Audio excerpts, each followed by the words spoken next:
Shalom, selamat siang. Puji syukur kepada Tuhan untuk berkat penyertaan kasih Tuhan yang menjadi bagian kita semua di saat ini. Saudaraku sekalian kasih dalam Tuhan, pada siang hari ini saya akan membawakan judul renungan kita, Jangan Kamu Khawatir. Sekarang ini ada begitu banyak perasaan-perasaan yang melanda dan mereka berpikir tentang satu penyakit yang tanpa disadari melanda negara kita. Sekarang ini ada satu penyakit yang tanpa disadari sedang melanda juga negara kita. Bukan flu burung, bukan juga AIDS, atau bukan juga demam berdarah. Namun ada satu penyakit yang sangat-sangat melekat dalam kehidupan kita. Itulah penyakit kekhawatiran. Saudaraku sekalian kasih dalam Tuhan, naiknya harga bahan bakar minyak baru-baru ini ternyata juga berpengaruh terhadap naiknya beberapa harga bahan-bahan pokok dan bahkan mempengaruhi akan setiap aspek dalam kehidupan kita. Dan mempengaruhi begitu banyak aspek dalam kehidupan manusia dan mengakibatkan banyak masyarakat yang merasakan kekhawatiran. Mereka khawatir tentang hal ini. Kemarin saudara-saudara, waktu saya pulang ke kampung dan banyak masyarakat yang saya temui yang menceritakan bagaimana dampak kenaikan bahan bakar minyak yang menimbulkan kekhawatiran tentang pengeluaran mereka yang lebih besar daripada pendapatan dan lain-lain sebagainya. Mereka merasakan khawatir tentang bagaimana caranya mereka akan melanjutkan akan kehidupan.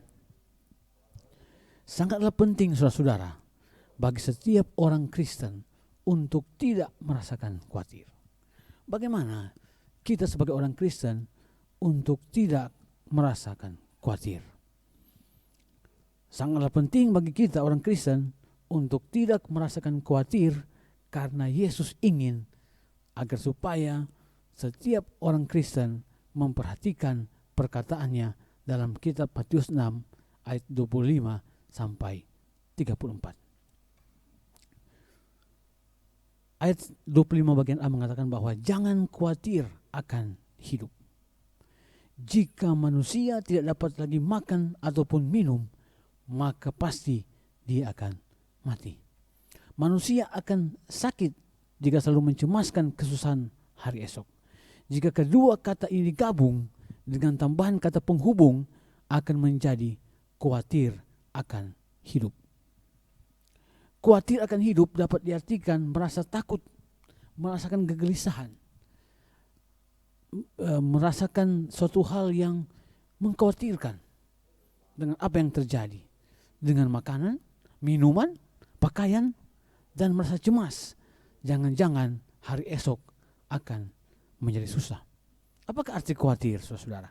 Khawatir berarti merasa tidak tenang, takut akan terjadi sesuatu peristiwa yang buruk dan tidak diinginkan.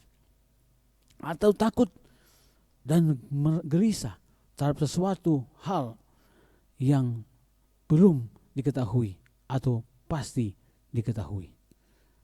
Saudaraku sekalian, inilah hidup manusia. Selalu mencemaskan hari esok. Selalu takut akan hari esok. Jangan-jangan tidak akan bisa makan. Jangan-jangan merasakan gelisah. Sebagai orang muda, jangan-jangan tidak akan menemukan pasangannya. Tetapi Yesus berkata, jangan pernah khawatir tentang hidup. Karena Yesus adalah sumber kehidupan dan Dia adalah Allah yang hidup. Sebagai orang Kristen, kita tidak merasakan khawatir oleh karena Yesus menyertai kehidupan kita. Poin yang kedua, ayat 25 bagian A, janganlah khawatir akan makan, minum, dan pakaian. Makan, minum, pakaian merupakan kebutuhan utama manusia. Tapi Yesus menyatakan bahwa dengan menyatakan bahwa jangan khawatir tentang itu. Sebab Allah pasti akan menyediakan. Lihatlah Elia yang diberi makan oleh Tuhan. Ketika dia merasakan kekhawatirannya, dia disertai oleh Tuhan. Lihatlah orang Israel ketika mereka membutuhkan akan roti, ketika mereka membutuhkan akan makanan, Allah menyediakan. Bahkan Yesus juga memberi makan 5.000 orang. Bagaimana dengan bunga bakung dan burung? Ya. Bagaimana dengan pakaian? Mari kita lihat bunga bakung.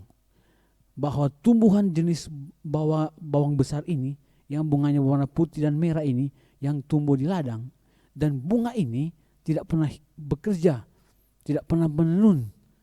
Tetapi Salomo yang kaya, yang penuh hikmat, tidak pernah memilih pakaian yang seindah bunga bakung ini. Bahkan burung diberi makan oleh Tuhan, apalagi kita manusia. Saudaraku sekalian, sebagai umat Kristen, sebagai orang-orang Advent, sangatlah penting bagi kita untuk tidak merasakan khawatir. Mengapa penting bagi orang Kristen untuk tidak merasakan khawatir? Poin yang ketiga, janganlah khawatir akan hari esok.